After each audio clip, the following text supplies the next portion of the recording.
Le défrisage des cheveux, l'une des causes du cancer de l'utérus. Bonjour à tous.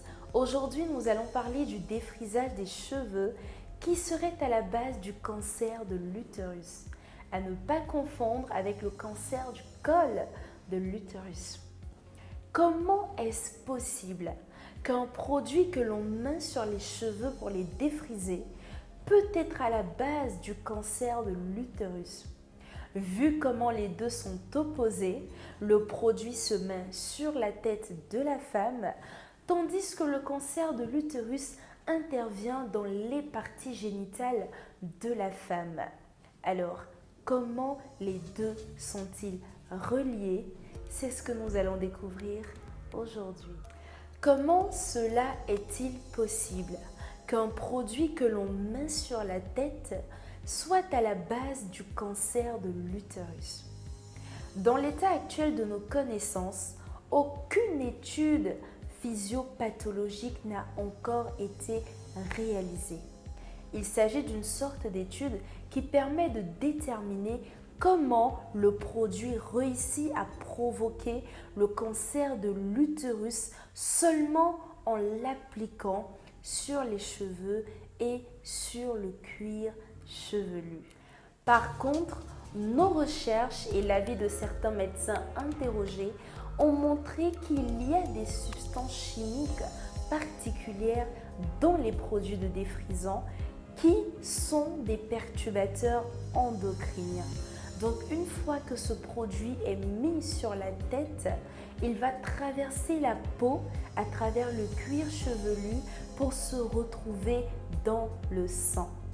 Ces substances chimiques peuvent rejoindre certains organes comme l'utérus et créer un dysfonctionnement qui va entraîner l'apparition du cancer de l'utérus. Donc voici ce que disent certains médecins interrogés.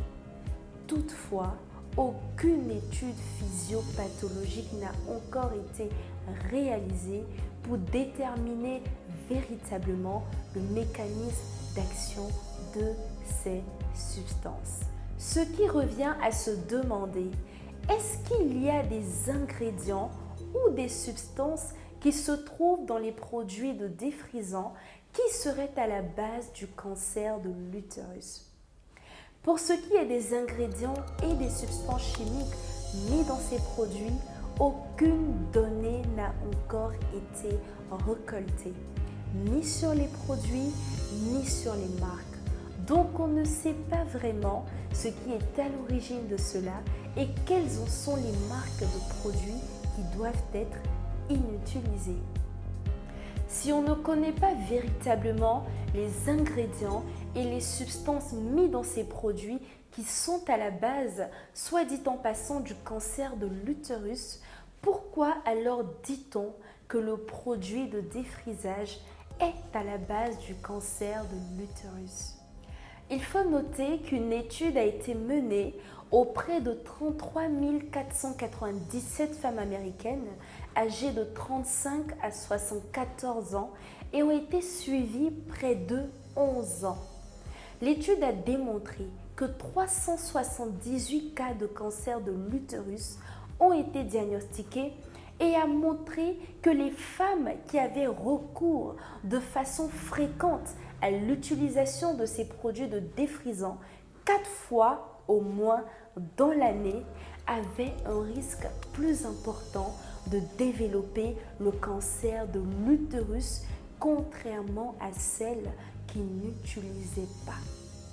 Le risque donc de développer un cancer chez celles qui les utilisent est de 4,5% et de 1,64% chez celles qui n'utilisent pas.